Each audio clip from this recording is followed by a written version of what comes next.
अस्सलाम वालेकुम। Master concept के अंदर आज हम फर्स्ट ईयर का एक बहुत अहम चैप्टर नंबर 6 कराची बोर्ड के लिहाज से बात कर रहे हैं और otherwise Sindh board, Punjab board, तमाम जगह ही ये चैप्टर पढ़ाया जाता है, लेकिन उनकी चैप्टर की तरतीब आगे पीछे होती है। ये चैप्टर 6 है जिसका नाम है सीक्वेंस एंड सीरीज। ये बेसिकली चैप्टर, इसके बारे में डायरेक्ट पढ़ाने से पहले इसके बारे में आपको तफसील बतानी है। बहुत से बच्चे हैं जो इस चैप्टर से बहुत खौफजदा होते हैं कि बहुत मुश्किल चैप्टर है। तो सबसे पहले उनको ये बताया जाए कि देखें, आप जब फर्स्ट ईयर में आते हैं तो आपका फर्स्ट ईयर होता है, पहला साल होता है फर्स्ट ईयर के अंदर, जबकि टीचर्स जो हैं वो 30 साल, 20 साल, 10 साल से पढ़ा रहे होते हैं। तो वो आपको ये बेहतर गाइड कर सकते हैं कि ये चैप्टर आखिर किस लिहाज से मुश्किल है। इसके बारे में बात सारी ये है कि ये चैप्टर बिल्कुल आसान है। सिर्फ अगर ये मुश्किल है या ये जरा बच्चों के लिए मुश्किल चैप्टरों में ये काउंट होता है, तो उसकी बुनियादी वजह यह है कि ये चैप्टर बहुत ज्यादा लेंथी है और जिसमें बहुत सारे क्वेश्चंस हैं। बाकी चैप्टर्स इस तरह के हैं कि अगर आप जो है एक टॉपिक करते हैं with in 1 days, 2 days, 3 days में अगर वो कंप्लीट होता है तो 5-6 क्वेश्चन में से आपका एक क्वेश्चन बन जाता है। यहाँ पे प्रॉब्लम ये होता है कि कम से कम 9 एक्सरसाइजें हैं और हर एक्सरसाइज में 10, 12, 13 क्वेश्चंस हैं, जो मिला के अच्छे खासे 100 से भी ज्यादा क्वेश्चन हो जाते हैं। और इसमें से 2 या 3 क्वेश्चन आपके बोर्ड में आने होते हैं। और ये भी आप सुन लें कि ये चैप्टर जो है वो कंपलसरी है आपके नए पैटर्न से, जो चंद सालों से ये पैटर्न चल रहा है। इसके अंदर ये क्वेश्चन, लॉन्ग क्वेश्चन का 2 पार्ट्स आते हैं, जिस 8 नंबर का या 7 नंबर का वो पार्ट होता है और वो पार्ट आपको लाजमी करना होता है, उसमें आपको चॉइस नहीं होती। और सबसे बड़ा प्रॉब्लम यही है कि इतने सारे क्वेश्चंस में से कौन से क्वेश्चन है जो 2-3 आपके पेपर्स में आने हैं वो इम्पोर्टेंट है, कौन से होंगे। तो वो इम्पोर्टेंट क्वेश्चन आपको हम इस साल करवाएंगे ताकि आपको मास्टर कॉन्सेप्ट में जो मोस्ट इम्पोर्टेंट क्वेश्चंस हैं वो आपको एक्सप्लेन किए जाएंगे ताकि आपका कॉन्सेप्ट बने। और अगर आप कहीं पढ़ते भी हैं तो अमूमन बच्चे कई क्वेश्चंस को पूरी तरह से समझ नहीं पाते या भूल जाते हैं। तो आप हमारी वीडियोस के जरिए जितने हमने चैप्टर्स बनाए आप वो वीडियोस देखें। तो बहरहाल ये चैप्टर तो इंतहाई लेंदी और काफी टफ है, लेकिन एक बात गौर से सुननी है, जैसे कि पहली वीडियो है, आज हम ये चैप्टर का आगाज कर रहे हैं, इब्तिदा कर रहे हैं, वो ये कि जो लोग ये कहते हैं चैप्टर मुश्किल है, उसका जवाब ये है कि ये चैप्टर इस लिहाज से मुश्किल है अगर आप इसकी डेली प्रैक्टिस ना करें। क्योंकि चैप्टर लेंथी है, क्वेश्चन सारे मिक्स हो जाते हैं। आपको क्या करना है, जैसे जैसे कोई क्वेश्चन सीखें साथ के साथ उसे आप 1 टाइम रफ वर्क में करें as a practice, and second time आप फेयर रजिस्टर के अंदर क्वेश्चंस करें। तो इंशाल्लाह आप ये कहेंगे कि ये चैप्टर लोग बातें करते हैं लेकिन इंतहाई आसान है। ये आसान, सिर्फ लेंथी है, वैरायटीज बहुत हैं। और मैं आपको इस साल के इम्पोर्टेंट के लिहाज से ये चैप्टर समझाऊंगा। तो तमाम देखने वाले अपने दोस्तों को, अपने जान पहचान वाले स्टूडेंट्स को, सबको बता दें कि ये हमारी पहली वीडियोस हैं और हमारे चैनल से वो जुड़े रहें, और ताकि उन्हें ये वीडियोस जिस तरह हम तैयार करें और आपके सामने पेश कर देंगे। तो चलते हैं चैप्टर की तरफ। तो जो बात इसकी सबसे पहले वो हमने थोड़ी सी यहाँ पे नोट की हुई है। चैप्टर का नाम जैसे कि बता दिया है कि सीक्वेंस एंड सीरीज है, और यहाँ पे हमारे पास बुनियादी तौर पे 9 एक्सरसाइज हैं, 6.1 to 6.9। तो सबसे पहले ये कि इसके अंदर 3 किस्म के टॉपिक्स, वो मैं आपको बताता हूँ वो कौन से हैं। एक है अर्थमेटिक सीक्वेंस या फिर इसे प्रोग्रेशन कहा जाता है।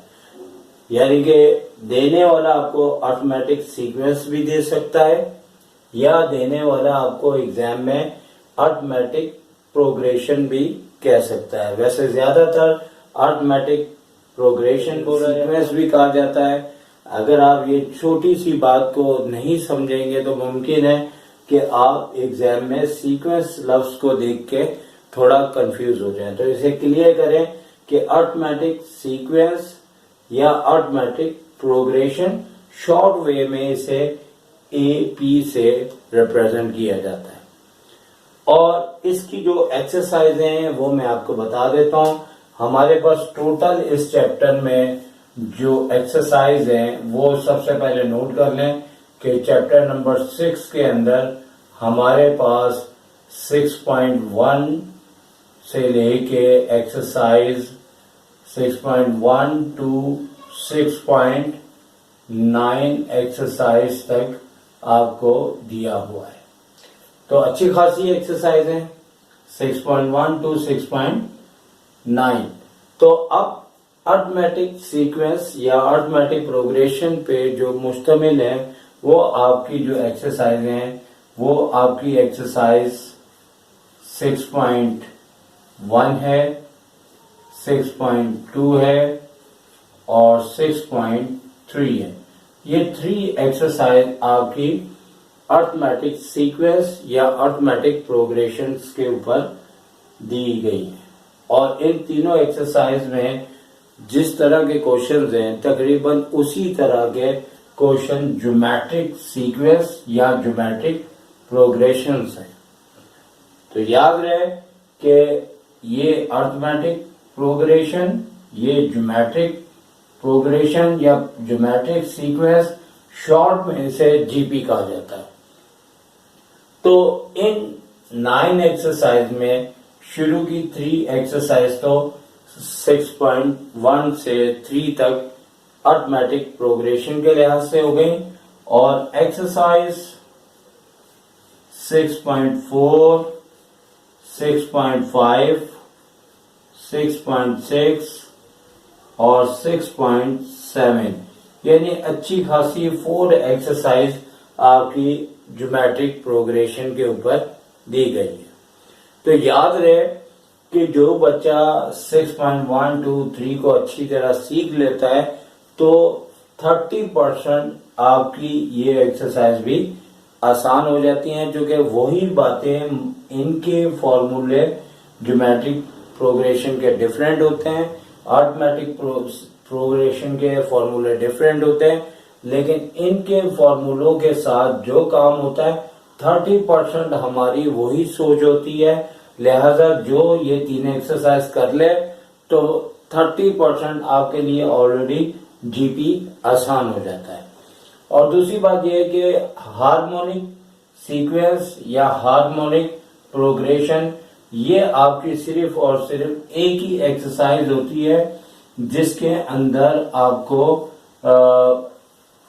6.8 के अंदर इन्होंने सिर्फ एक एक्सरसाइज दी है और बहुत इन्होंने सिंपल यानी कि इतनी डिटेल में नहीं दी।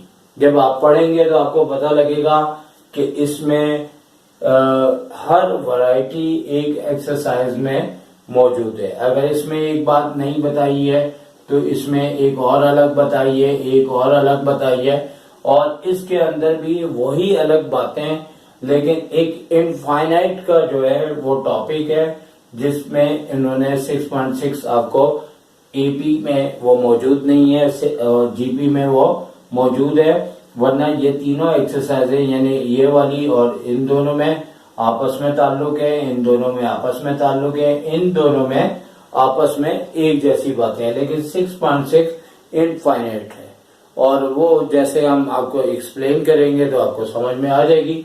लेकिन इन्होंने 6.8 के अंदर सिर्फ एक हार्मोनिक प्रोग्रेशन पे एक्सरसाइज दी हुई है और इसके अंदर उन्होंने ये तीनों टाइप की बातें भी नहीं दी, 2 टाइप्स की बात दी हैं और वो 6.8 के अंदर ही दी हैं। तो नॉर्मली जब टीचर्स पढ़ाते हैं तो जो टीचर्स आपको ये पढ़ा रहे होते हैं तो वो 1 डे के अंदर ये पूरी एक्सरसाइज आपको वीआईपी किस्म की समझा सकते हैं। और ये याद रखें कि मैं आपको साथ साथ इम्पोर्टेंट भी बताता हूं कि 6.8 से 10 ईयर अगर लिए जाएं तो गारंटेड 8 ईयर कुछ ना कोई इसमें से पार्ट लाजमी आता है। ये आपको मैं बता रहा हूँ, नोट कर लीजिएगा। लेकिन जैसे जैसे हमारे एग्जाम करीब आएंगे मैं आपको इम्पोर्टेंट निकाल के दूंगा, आपको वो क्वेश्चंस भी बताऊंगा जिस क्वेश्चंस में जो बच्चे 100 मार्क्स लेने वाले हैं, अगर वो क्वेश्चंस करेंगे तो उनके 100 मार्क्स काफी हद तक यकीनी हो जाएंगे। क्योंकि बोर्ड वालों ने 30 ईयर की हिस्ट्री में चंद क्वेश्चन ऐसे दिए हैं जो कि बुक के अंदर भी नहीं है, और वो तमाम क्वेश्चन के लिए मैंने एक बड़ी वीआईपी वीडियोस बनानी है। लेकिन वो मैं आपको उस वक्त जब आपकी कुछ टॉपिक्स हो जाए, क्योंकि उनका ताल्लुक मुख्तलिफ चैप्टर से है। और जैसे 3 चैप्टर आपको हमने माशाल्लाह बड़ी डिटेल से समझाया, हमारी प्लेलिस्ट में वो काफी ज्यादा वीडियोस है उसके ऊपर, और हमने कुछ एक्सरसाइज की हर टाइप्स को समझाया है। कुछ जगह हमने जो है सिर्फ चंद क्वेश्चंस करवाए, लेकिन इंशाल्लाह आने वाले वक्तों में जो जो क्वेश्चन हमें इम्पोर्टेंट मजीद नजर आएंगे तो हम उसे अपग्रेड करते रहेंगे। लेकिन ये सिलसिला था। और एक बात रही, आपकी एक एक्सरसाइज रह गई है, वो है 6.9। तो बेसिकली अगर 6.9 को, जैसे कि आपको पता लग रहा है कि मैंने इसे रेड पेन से लिखा, इसको भी रेड से लिखा, इसको भी रेड से लिखा, तो यहां अलग से मैं लिख रहा हूं एक्सरसाइज 8.9। और क्यों मैं अलग कलर से लिख रहा हूं, क्योंकि ये कुछ अलग ही है। इसमें क्या है, बेसिकली ये तीनों एक्सरसाइज को मिक्स किया हुआ है, मतलब एपी, जीपी, एचपी, इनको कंबाइन करके इन्होंने क्वेश्चंस बनाए हैं। और एक बात याद रखें कि हमारे पास तकरीबन कंफर्म इसमें से एक क्वेश्चन लाजमी आता है।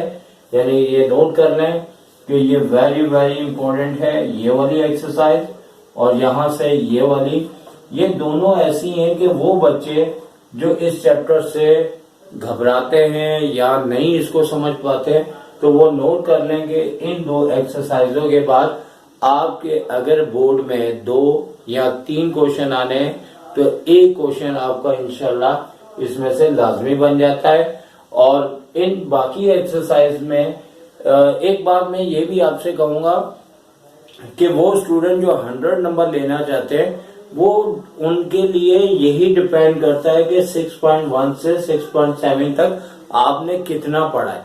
क्योंकि हिस्ट्री गवाह है कि बहुत सारे सालों में ऐसा हुआ कि उन्होंने एग्जाम्पल्स दे दी, बहुत सालों में ऐसा हुआ कि बिल्कुल जो इम्पोर्टेंट क्वेश्चन नहीं थे वो एग्जाम में दे दिए। तो इसका मतलब क्या है कि कुछ भी हो सकता है, ठीक है ना। लेकिन कुछ भी हो, लेकिन आप ये 2 एक्सरसाइज अगर आप बहुत अच्छे तरीके से कर लेंगे, इंशाल्लाह इन 2 एक्सरसाइजों को मेरी कोशिश होगी कि मैं आपको मैक्सिमम करवाऊं। और चूंकि ये बहुत ज्यादा क्वेश्चंस हैं, इसमें जो इस साल के लिहाज से इम्पोर्टेंट होंगे वही मैं क्वेश्चन आपको करवाऊंगा। तो ये था हमारा आज का फर्स्ट लेक्चर। और मैं ये कहता हूं कि इस लेक्चर के अंदर थोड़ा सा आपको जो सिलसिला हमने स्टार्ट करना है, जैसे हमने 6.1 लिखा हुआ है और सीक्वेंस एंड सीरीज का, तो सिर्फ आपको इसका इंट्रोडक्शन ही नहीं देते बल्कि थोड़ा सा हम शुरू कर देते हैं। और वो इस तरह से कि हम सबसे पहले आपको 6.1 में जो फॉर्मूले यूज होते हैं या क्या एपी होता है, किस तरह से पता लगता है कि दिया हुआ सीक्वेंस आखिर होता क्या है। तो 6.1 का 3rd क्वेश्चन हमने यहाँ पे नोट कर लिया है। और थोड़ा सा टाइम बचाने के लिए हमने इसकी तमाम इंफॉर्मेशन, इसका फॉर्मूला आपके लिए पहले से लिख लिया है। सबसे पहले क्वेश्चन देखते हैं। क्वेश्चन नंबर 3 है, find the common difference and indicated term. यानी कि हमें इसके अंदर एक तो कॉमन डिफरेंस मालूम करना है, ये क्या होता है अभी हम बताएंगे आपको।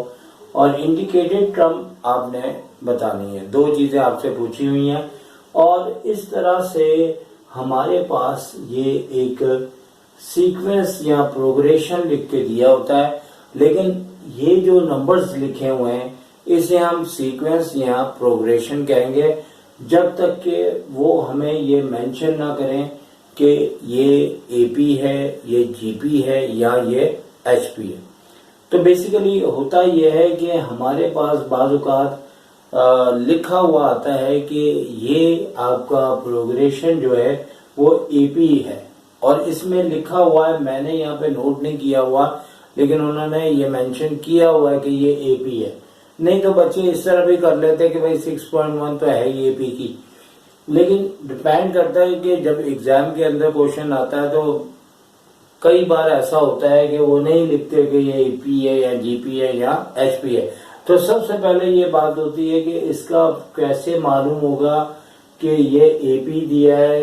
जीपी की तो हम बात नहीं करेंगे अभी, ना एचपी की करेंगे, बात कर रहे हैं हम एपी के ऊपर 6.1 के अंदर कि अर्थमेटिक प्रोग्रेशन का मालूम कैसे होता है। आप देखें कि इस फॉर्मूले से पहले हम ये देख लेते हैं कि हमें कैसे पता लगेगा ये अर्थमेटिक प्रोग्रेशन है। बुनियादी तौर पे ये नंबर्स के सारे गेम हैं और वो नंबर्स जो हमें यहाँ पे लिखे हुए दिए हैं, जैसे ये सेकंड पार्ट है, इसमें पहला नंबर 10 लिखा है, फिर 8 लिखा है, फिर 6 लिखा है, 4 लिखा हुआ है और कह रहे हैं कि इसी तरह से चलते चलते आप बताएं कि 10th टर्म आपकी क्या होगी। तो जब हमारे पास हर नंबर का डिफरेंस सेम आ रहा हो तो वो एपी होता है। अगर उन्होंने दिया है तो अंडरस्टूड एपी है, अगर नहीं दिया तो आपने क्या करना है, देखिए आप 10 में 2 नंबर आपके कम हो रहे हैं, लेस हो रहे हैं, तो 8 आ रहा है, फिर 2 नंबर कम हो रहे हैं तो 6 आ रहा है, फिर 2 नंबर कम हो रहे हैं तो 4 आ रहा है। तो ये नोट कर लें कि जब हमारे पास एपी का सीक्वेंस दिया होगा या प्रोग्रेशन कह लें, अगर उसमें सेम नंबर बढ़ रहे हों या घट रहे हों तो वो हमारे पास नंबर जो हैं वो सीक्वेंस बेसिकली अर्थमेटिक प्रोग्रेशन कहलाता है। अब जब मालूम हो जाए कि ये अर्थमेटिक प्रोग्रेशन है या उन्होंने दिया हो तो इसके बाद हमारे पास जो है वो इस टाइप के क्वेश्चन में जैसे कि कह रहा है कि इसकी 10th टर्म आप बताएं कौन सी है। तो टर्म मालूम करने के लिए, 10th टर्म मालूम करने के लिए जो फॉर्मूला यूज होता है ये आपको याद करना पड़ेगा। फॉर्मूला क्या है, Tn is equal to a plus n minus 1 bracket के बाहर मल्टीप्लाई हो रहा है d। अब इसमें ये किन किन बातों को रिप्रेजेंट करता है, तो सबसे पहले ये लिखा है a और a फर्स्ट टर्म को रिप्रेजेंट करता है। फर्स्ट टर्म मतलब कि इस सीक्वेंस की पहली टर्म कौन सी है, 10 है। तो साथ साथ हम इस क्वेश्चन का सॉल्यूशन भी करेंगे, फॉर्मूला भी समझाएंगे आपको और सॉल्यूशन भी इसका करेंगे। तो अब आप ये देखें, जैसे कि मैंने कहा a क्या है, first term of the sequence या प्रोग्रेशन। तो हमारी ये जो प्रोग्रेशंस हैं इसकी फर्स्ट टर्म हमारे पास क्या है, 10। तो हम क्या लिखेंगे, a इज इक्वल टू 10। जैसे कि फॉर्मूला जब यूज होते हैं तो हमें ये बातें नहीं लिखनी फॉर्मूले के बाद, यानी कि आपका सिलसिला ये वाला चलेगा कि आपने बताना है a क्या है, आपके पास d क्या है, आपके पास n क्या है, आपने Tn जो फाइंड आउट करना है वो क्या है, ठीक है।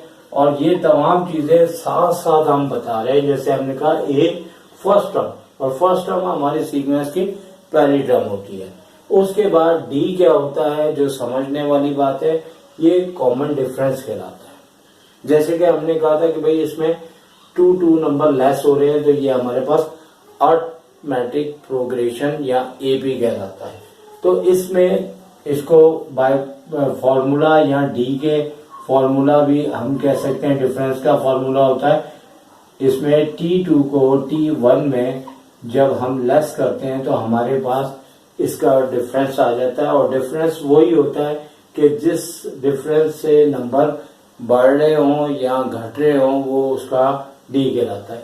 उसका मालूम करने का तरीका क्या है कि ये हमारे पास फर्स्ट टर्म होती है, ये सेकंड, ये थर्ड, ये फोर्थ। तो सेकंड टर्म जो है वो 8 है, हम यहाँ पे 8 लिखेंगे, और फर्स्ट टर्म में हमने माइनस करना है ब्रैकेट लगा के कि फर्स्ट टर्म हमारे पास क्या लिखी है 10 है। तो हमने इसको ब्रैकेट में इसलिए लिखा है कि कभी कभार ये नंबर सारे माइनस में होते हैं, तो अक्सर बच्चे जो इब्तिदा में ये चैप्टर कर रहे होते हैं, इब्तिदा मतलब कि जैसे सीखा और फौरी तौर पे कर रहे, तो ये गलतियां इसी वजह से होती हैं। ब्रैकेट का इस्तेमाल बहुत ज्यादा किया करें, और ख़ास तौर पर नेगेटिव के बाद अगर कोई नंबर आता है तो ब्रैकेट लाजमी डाला करें। तो लिहाजा T2 हमारे पास 8 है और T1 जो है हमारे पास 10 है। तो हमने T2 में से 10 को लेस किया, तो अब क्या आ रहा है हमारे पास ये आ रहा है 8 माइनस 10 यानी कि माइनस का 2 आ रहा है। तो ये हमारे पास डिफरेंस आ गया। और देखिए स्टार्टिंग में उन्होंने ये भी कहा था कि फाइंड द कॉमन डिफरेंस, तो लिहाजा डी भी उन्होंने रिक्वायरमेंट में पूछा था, और ना भी पूछे हमें निकालना पड़ेगा। एन क्या होता है जो यहाँ पे बोला जाता है कि हमें 10th टर्म चाहिए, तो एन को हम क्या लिख देंगे, एन क्या है नंबर ऑफ टर्म, तो वो है 10। तो अब बात आती है कि उन्होंने आगे कहा कि इंडिकेटेड टर्म फाइंड आउट करें, तो टी एन का मतलब होता है nth टर्म। तो यहाँ पे बच्चों को बड़ा प्रॉब्लम होता है, मैं आपको इसका जवाब देता हूँ। पहले आप लोगों ने क्या करना है कि जैसे nth टर्म है तो आपको 10th टर्म बोला है, तो यहाँ पे क्या हो जाएगा टी एन की जगह T10 और आगे आ जाएगा क्वेश्चन मार्क। ये आपसे पूछा गया है। अब सवाल ये पैदा होता है कि बच्चों को इन दो चीजों में मैं समझता हूं कि प्रॉब्लम होता है कि एन क्या है, नंबर ऑफ टर्म क्या है और टी एन क्या है। तो इसके लिए मैं आपको ये बताऊंगा कि देखिए अगर एक एग्जाम्पल दी जाएगी आपको, उससे आप समझिएगा कि नंबर ऑफ टर्म क्या है और nth टर्म क्या है, दोनों में फर्क क्या है। देखिए एन क्या है, आपको मालूम है कि जब आप अपने स्कूल जाते हैं या कॉलेज में जाते हैं तो आपके नंबर्स होते हैं, आपकी अटेंडेंस होती है, रोल नंबर 1 2 3 4। तो अगर आपकी क्लास में 30 स्टूडेंट है तो आपका अगर रोल नंबर 23 है तो कहने के मतलब है, या 23 को छोड़े आपका 18 नंबर है, रोल नंबर क्या है 18, ठीक है ना। 18 से जो कि हमें एक स्टूडेंट भी याद आता है। तो लिहाजा अगर आपका रोल नंबर 18 है तो आपने क्या करना है कि एन का मतलब 18 मतलब उसका रोल नंबर है, और रोल नंबर क्या होता है, अगर फर्स्ट करे क्लास के अंदर बच्चे बैठे तो हम कैसे पहुंचेंगे 1 2 3 4 5 6 7 ऐसे काउंट करते करते हम रोल नंबर 18 तक पहुंचेंगे। वहां तक पहुंचना एन कहलाता है।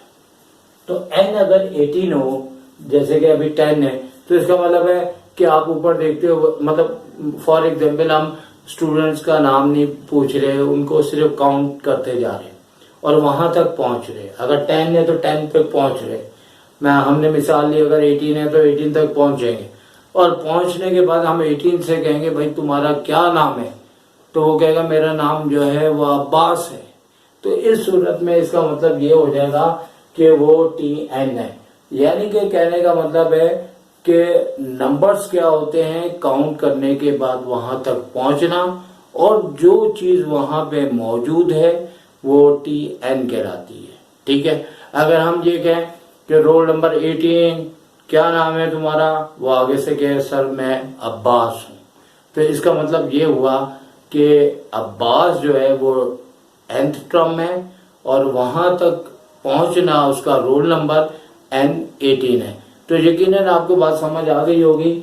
और वैसे एक और मिसाल और ले लें, अगर हम फर्ज करें 10 मुख्तलिफ चीजें खाने पीने की बच्चों के लिए किसी जगह रख दें और बच्चों से ये कहें कि आप कोई नंबर बोले, जो नंबर आप बोलेंगे आपको वो चीज उठा के दे दी जाएगी। एक बच्चा कहता है 4 नंबर, तो हम 4 पे जाते हैं, अगर टॉफियां पड़ी है तो टॉफियां दे देंगे।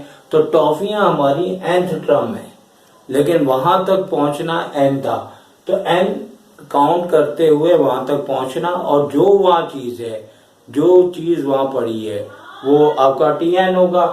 तो लिहाजा इन दोनों के बारे में हमने तफसीलन बता दिया। फॉर्मूले के अंदर हमने a लिख लिया है, a हमारा 10 है, हमने डिफरेंस के फॉर्मूले से -2 आया, n हमें दिया होता है, और tn अगर हमसे पूछा गया है तो 10 टर्म पूछी है तो n की जगह हम 10 कर देंगे। अब सिंपल हमने ये फॉर्मूला लिखना है, और लिखने के बाद हमें परफॉर्म करते हुए इस फॉर्मूले के मुताबिक आंसर हमें मिल जाएगा।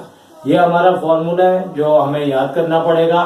यहाँ t10 आ जाएगा, a की जगह जैसे कि 10 है तो 10 लिखेंगे, और n की जगह भी हमारे पास इत्तेफाक से 10 है, और a भी 10 है, और n भी हमारे पास 10 है।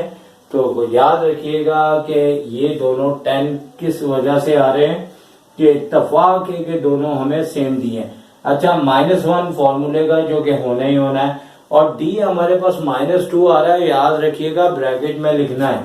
अगर ब्रैकेट में नहीं लिखा पूरा क्वेश्चन यहाँ से काट दिया जाएगा, ये याद कर ले। इसीलिए मैं कह रहा हूँ कि फर्स्ट ईयर के अंदर जो अक्सर बच्चों के नंबर कम आते हैं उसके पीछे राज क्या है, ब्रैकेट्स का इस्तेमाल गलत करते हैं। तो अब आगे देखें आप, ये 10 आ गया, और ये हमारे पास 10 में से 1 लेस करेंगे तो क्या आएगा, 9 आएगा। तो 9 को हमने मल्टीप्लाई करना है -2 से। तो अब अगर आप चाहें तो साथ साथ लिखते जाएं t10, और यहाँ 10 आ गया तो प्लस माइनस माइनस, 9 2 18। तो अब 18 में से अगर हम 10 लेस करेंगे तो माइनस का 8 हमारा आंसर आ गया, और हमारा 6.1 का पहला क्वेश्चन हमने सॉल्व कर लिया और इसमें फाइंड आउट कर लिया। अब t हमारा t10 जो है वो -8 है, और इन्होंने कॉमन डिफरेंस यानी कि d भी पूछा था, जो कि हम इनको बता देंगे कि d हमारा जो है वो क्या आ रहा था, -2 आ रहा था। इस तरीके से आप देखें कि ये चैप्टर हमने स्टार्ट किया, बिल्कुल ही सिंपल है, लेकिन क्या है कि उन्होंने बुक वालों ने जब ये चैप्टर बनाया तो इसके बारे में इतना ज्यादा सोचा कि आप लोग परेशान हो गए कि इतना हम कैसे करेंगे। लेकिन थोड़ा थोड़ा करें, साथ साथ समझें। हमारी कौन सी एक हफ्ते में बहुत ज्यादा वीडियोस आती है, साथ साथ ये चैप्टर चलाएं, इंशाल्लाह आपका सिलसिला बेहतर हो जाएगा। तो भाई ये फॉर्मूला था, इसके अंदर 6.1 के अंदर tn का फॉर्मूला था, AP से इसका ताल्लुक था।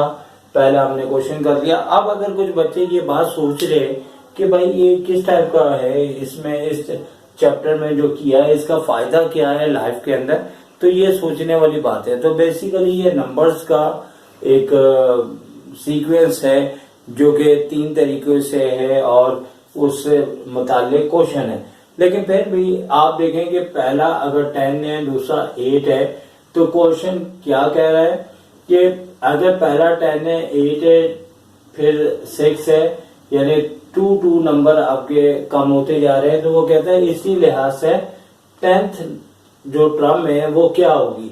तो आप देखें कि आप तो इस फॉर्मूले के बगैर भी कर सकते हैं। अगर आप 2 नंबर लेस करते जाए तो ऑलरेडी 4 नंबर तो उन्होंने दिए हुए हैं, आपने मजीद 6 नंबर लेस करते करते अगर आप पहुंचे तो देखें यहाँ 2 आ जाएगा, फिर 0 आ जाएगा, फिर -2 आ जाएगा, फिर -4 आ जाएगा, फिर उसके बाद -6 आ जाएगा, फिर -8 जो आ रहा है वो हमारा आंसर है। तो हम तो वैसे भी निकाल सकते हैं, लेकिन इस फॉर्मूले का बेसिकली मतलब ये होता है कि अगर फर्ज करें यहाँ 526 टर्म पूछी जाए तो आप समझ जाएं कि 526 टर्म तक हम अगर 2 नंबर बढ़ाते हुए आगे जाते हैं, और जरूरी नहीं है कल को वो 12 नंबर भी डिफरेंस आ सकता है, 32 भी आ सकता है। तो आप समझ जाएं कि बनाने वाले ने ये फॉर्मूला ऐसा बनाया है जिसके अंदर आपको कोई भी टर्म पता करनी हो तो आप वहां तक पहुंच सकते हैं। तो एक मैंने अपने स्टूडेंट के लिए कॉन्सेप्ट रखा हुआ है जो मैं आपसे बात करता हूं कि फर्ज करें कि इसमें तो नंबर्स कम हो रहे हैं। अगर फर्ज करें एक ऐसा हो कि यहाँ पे 100 रुपीज हो, 100 हो और फिर 2 नंबर्स कम होते जाएं, यानी कि सॉरी 2 नंबर बढ़ते जाएं, यानी एक आपको एक बहुत अच्छी एग्जांपल दे रहा हूं। अगर कॉन्सेप्ट के लिहाज से बात करें तो बहुत अच्छी एग्जांपल दे रहा हूं। तो देखें ये 100 है, ये 102 है, ये 104 है। तो बेसिकली इसमें 2 नंबर बढ़ रहे हैं, फिर 2 नंबर बढ़ रहे हैं। तो ये सीक्वेंस हमारे पास जो है वो एपी का सीक्वेंस है, अर्थमेटिक प्रोग्रेशन का सीक्वेंस है। और वो क्या है कि भाई 26 जो नंबर है उसमें बताओ कि क्या टर्म आएगी।